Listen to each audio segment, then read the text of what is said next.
Tracker Chief Meteorologist Jeff Castle with 31 Triple Doppler. Hey, good evening, everyone. We are halfway through the work week, which means just a couple days away from the weekend. Unfortunately, the quiet weather that we've got right now is not going to continue. Rain chances will be back for your Saturday, Sunday, so kind of plan accordingly. We will see scattered storms both days.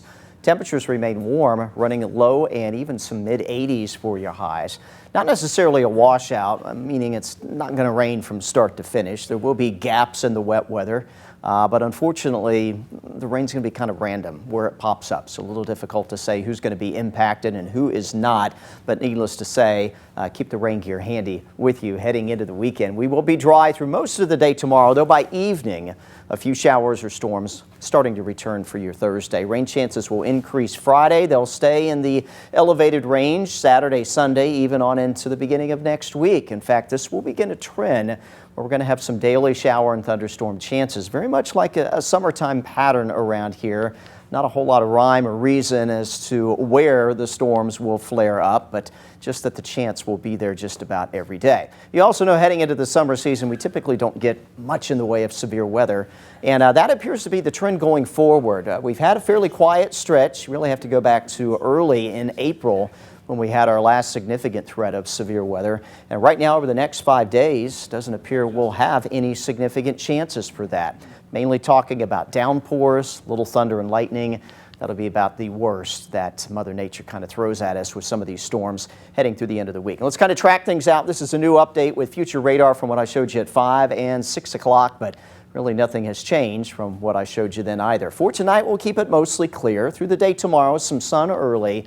Then we'll build up a few clouds into the afternoon hours. And by the time we hit early evening, here's 6 p.m., may begin to see some isolated shower development. So this would be the beginning of those returning rain chances. We take you into Friday morning, 6 a.m. Could be a wet commute for many areas, but it's not going to stay like this all day Friday. We'll see a little bit of a lull as we work our way towards midday.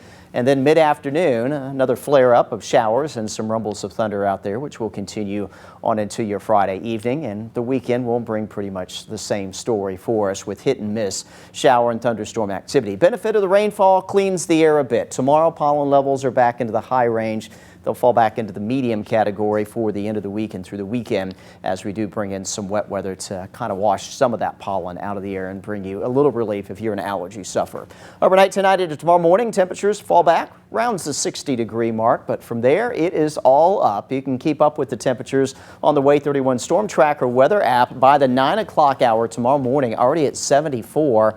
We'll be pushing to the 80s by the time we reach late morning and into the afternoon hours. Middle and even upper 80s will likely be common across the area. One of the warmer days that we've seen so far here in 2024. We'll go 84 for Rainsville, 86 Fort Payne, 84 in Collinsville tomorrow, 84 Albertville, up to 88 in Huntsville. Same number out in Decatur and in the Shoals. Very similar conditions here. Hackleburg 85, 87 Florence, and 87 in Town Creek tomorrow. Here's a breakdown of your Way 31 Storm Tracker 10-day forecast. With the increased rain chances, temperatures will come down a little bit, but still staying at or above the 80-degree mark through the weekend. Again, we'll be tracking scattered wet weather kind of off and on with it. Nothing that will last for hours on end, but a little difficult to get in some of those outdoor activities for the weekend. And even next week, daily chances for showers and storms will continue along with those highs running well into the 80s.